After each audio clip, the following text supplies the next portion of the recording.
காயட்டும். சாம்பார் தாளிக்க சின்ன வெங்காயம், தக்காளி, கருவேப்பிலை, காஞ்ச மிளகாய், முள்ளங்கி வந்து தோல் எடுத்துகிட்டு அலசி ரவுண்ட் ரவுண்டாக கட் பண்ணி வச்சுருக்கேன். வாங்க தாளிச்சிடலாம்.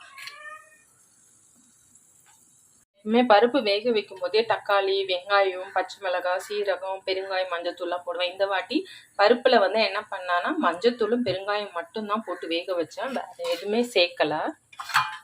இப்போ வந்து தேவையான அளவு கடுகு சேர்த்துக்கலாம். சீரகம் போட்டு வேக வைக்காததுனால இது கூட கொஞ்சமாக சீரகமும் சேர்த்துக்கலாம். கொஞ்சோண்டு வெந்தயம் போட்டுக்கலாம். இது நல்லா பொரியட்டும். இது கூட காஞ்ச மிளகாய் சேர்த்துக்கலாம்,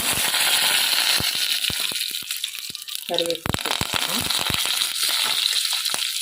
சின்ன வெங்காயம் சேர்த்துக்கலாம்.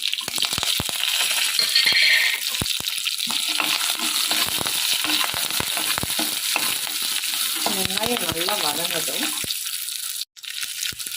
இது கூட தேவையான அளவு தக்காளி சேர்த்துக்கலாம்.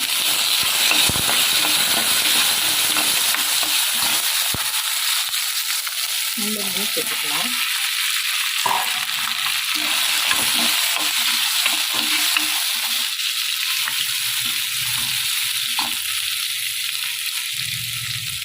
தேவையான அளவு உப்பு சேர்த்துக்கலாம்.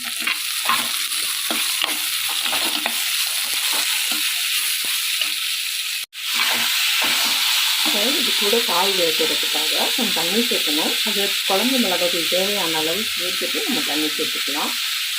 உங்களுக்கு காரத்துக்கு எவ்வளோ தேவையோ இந்த மிளகாத்தூள் காரத்தை பொறுத்து நீங்கள் சேர்த்துக்கலாம்.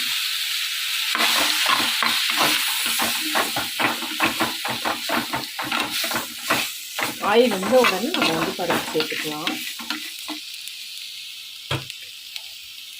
தேவையான அளவு தண்ணி சேர்த்துக்கலாம்.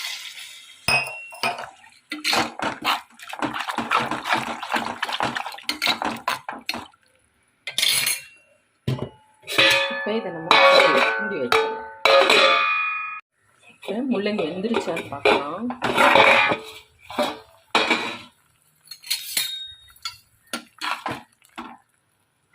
ஓரளவு வெந்திருக்கு. இது கூட நம்ம சாம்பாரை ஊற்றினா சாம்பார் ரெடி ஆகிடும். பருப்பு வேக வச்சுருக்கோம் இல்லையா, அந்த வேக வச்சதை நம்ம இதில் ஊற்றிக்கலாம்.